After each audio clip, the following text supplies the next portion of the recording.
चलिए आज के मेहमानों से आपका तारुफ करा देते हैं। इस चर्चा में बीजेपी नेता और जयपुर के डिप्टी मेयर मनोज भारद्वाज जी हमारे साथ हैं, कांग्रेस नेता और जयपुर की पूर्व महापौर ज्योति खंडेलवाल जी हमारे साथ हैं, centre for development communication CDC के सेक्रेटरी डॉक्टर विवेक अग्रवाल और सफाई कर्मचारी नेता दिनेश बेनीवाल जी इस चर्चा में हमारे साथ हैं। आप सभी का बहुत बहुत स्वागत है। इसी के साथ आज का सवाल आपके सामने हम रख देते हैं, क्या मोदी का स्वच्छता मिशन हाशिए पर चला गया है? आज यही सवाल बिग फाइट लाइव में आपसे हमारा है।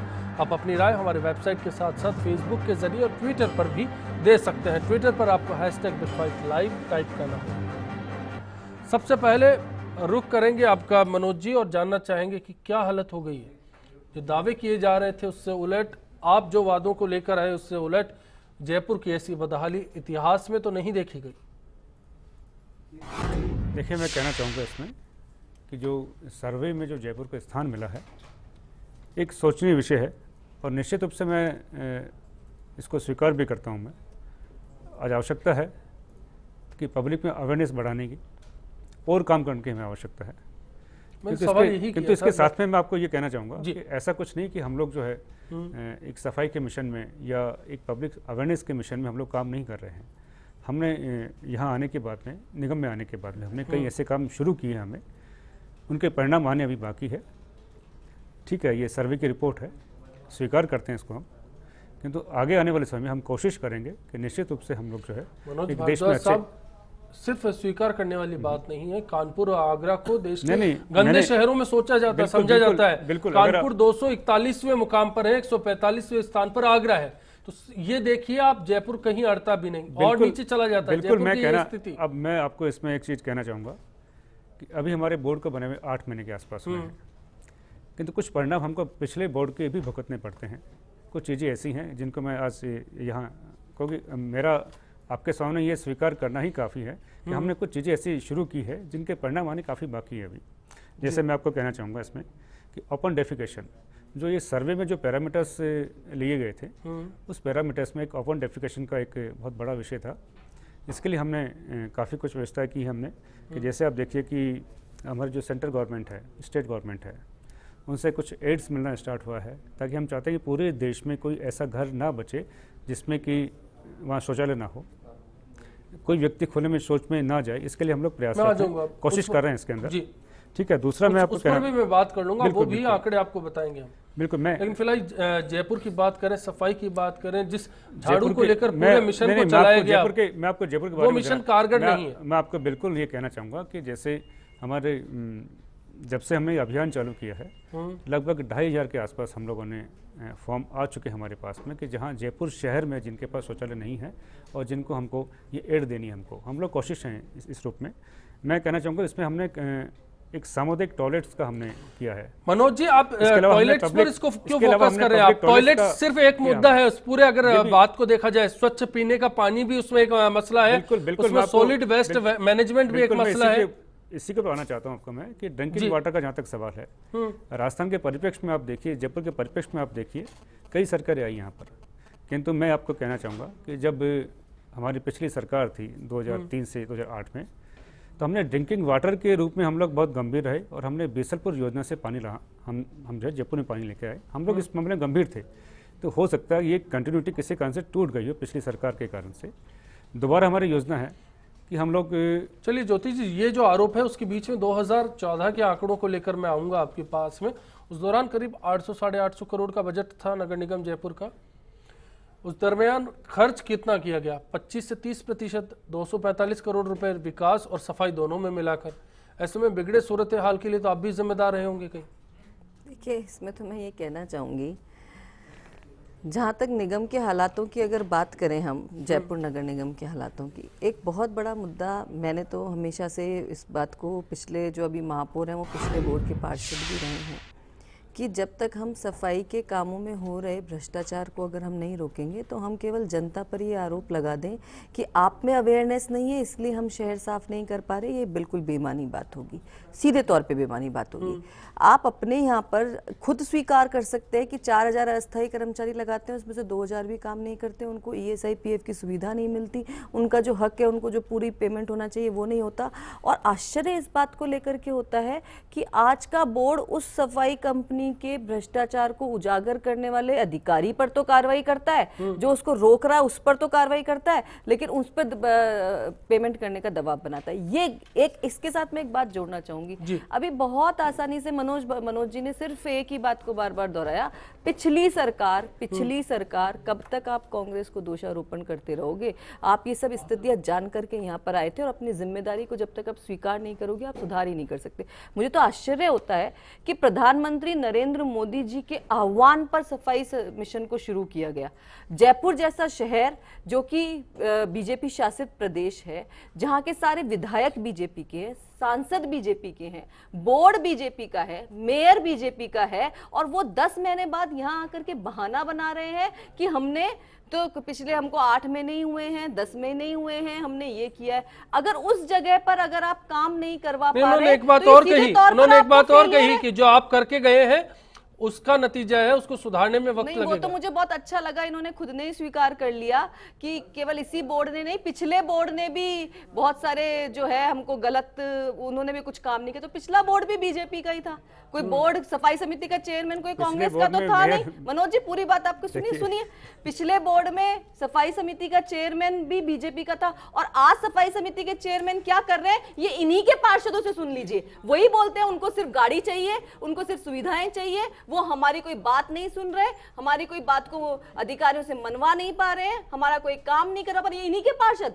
वार्ड नंबर 17 की पार्षद, 16 की पार्षद धरने पर बैठती है आवारा पशुओं को पकड़ने के लिए, और फिर भी केवल आश्वासन लेकर के उठ जाती है और कुछ काम नहीं। चलिए ये तस्वीर तो हमारे सामने है। इस बीच में ज्योति जी ने एक बात का जिक्र किया, करप्शन की कहीं से बू नजर आती है सफाई में। ये एक बड़ी बात है और पहली बार इस पर लेकर सवाल होगा। उस्मान खान साहब जयपुर से और खालिद कुरैशी साहब बीकानेर से हैं अपनी राय के साथ, उनसे बात करके विवेक जी मैं आपके पास आऊंगा। उस्मान खान साहब क्या कहेंगे आप? नमस्कार सर। नमस्कार। मैं मेयर साहब से 2 बातें पूछना चाहता हूँ जी। सबसे पहली बात तो ये पूछना चाहता हूँ कि नरेंद्र मोदी हमारे प्रधानमंत्री ने आपकी ये योजना चलाई थी, टाइम सारे बीजेपी के नेता रोड पे झाड़ू लेते हुए नजर आ रहे थे। आज हमारे यहाँ के जो पार्षद हैं बीजेपी के, वो क्या कभी सफाई कर्मचारियों को देखने भी आए हैं कि क्या सफाई कर्मचारी काम कर रहे हैं या नहीं? चलो उसको छोड़ दीजिए सर। अभी थोड़े दिन पहले हम कुछ लोग आमेर जोन के अंदर ज्ञापन देने गए सफाई के लिए, तो वहाँ जाके मालूम पड़ा कि यहाँ तो कमिश्नर ही नहीं है, कमिश्नर साहब रिटायर हो चुके हैं, तो यहाँ कोई कमिश्नर ही नहीं है। फिर हमने नीचे जाके उनको अय्यन साहब वो बैठते हैं, उनके पास गए, वो ड्यूटी पे आए नहीं है, तो हम लोग वापिस आ गए। उस्मान खान साहब बिल्कुल कहावत हमने सुनी थी, दिया तले अंधेरा, यहाँ देखने को मिल रहा है। खालिद कुरैशी साहब बीकानेर से, बताइए आप क्या कहेंगे?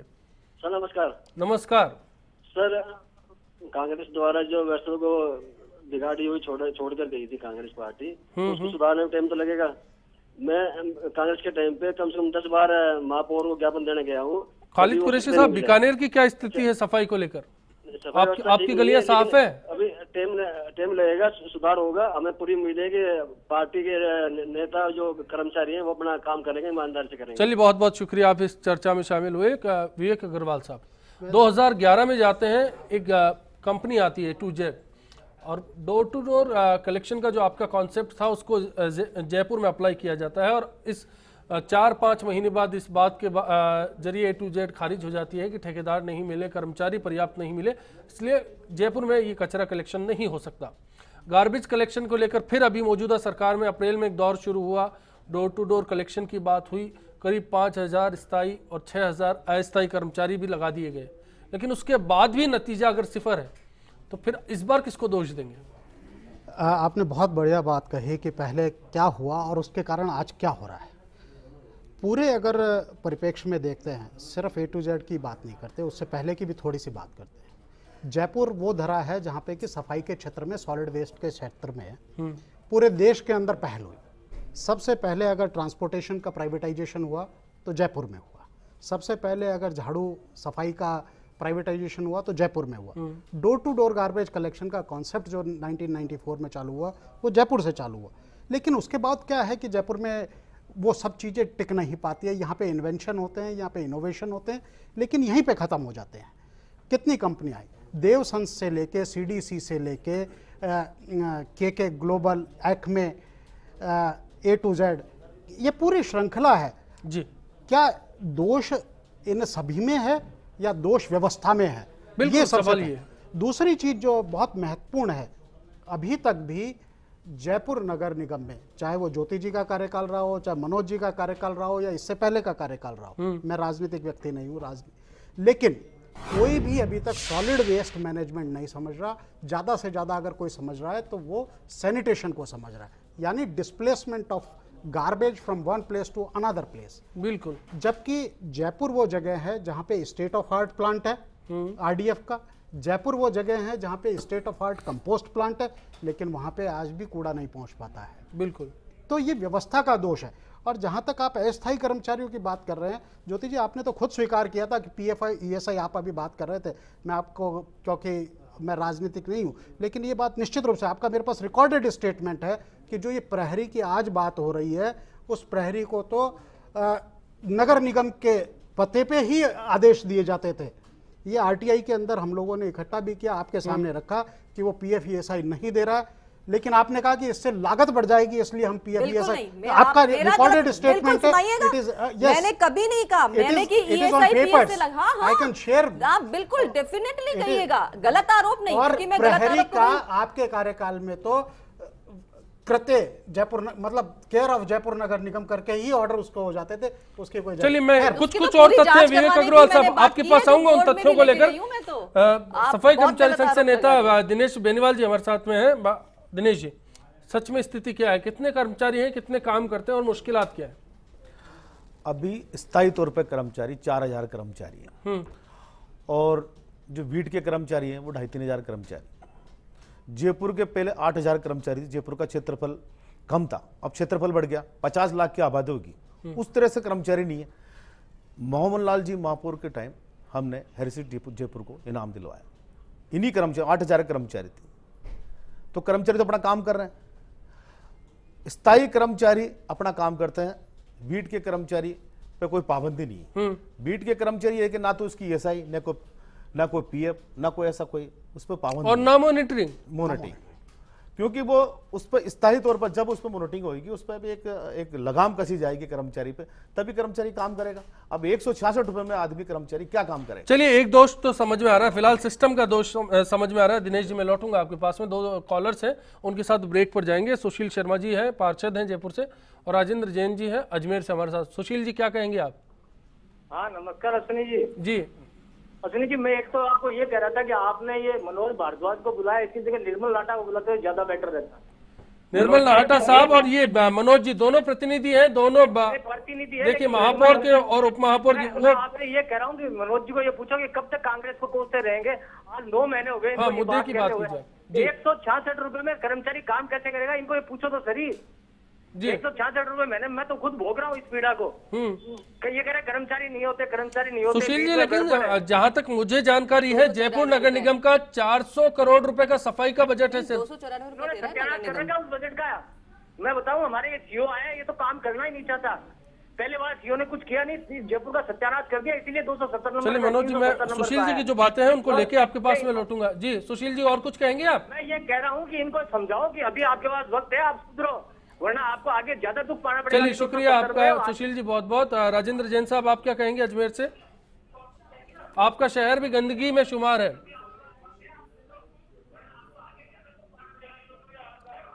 राजेंद्र जैन साहब।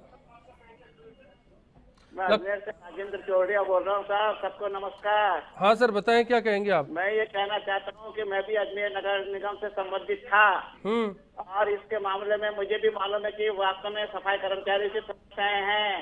सफाई कर्मचारी पूरे जो राजस्थान के अंदर नहीं है, स्टाफ की कमी है। इसके बावजूद टेक्निकल लाइन है, इस टेक्निकल लाइन से एक्सपर्ट भी होने जरूरी है, तभी सफाई होगी और कचरे का कंटेंट बन सकता है, ये मैं आपको गारंटी देता हूँ।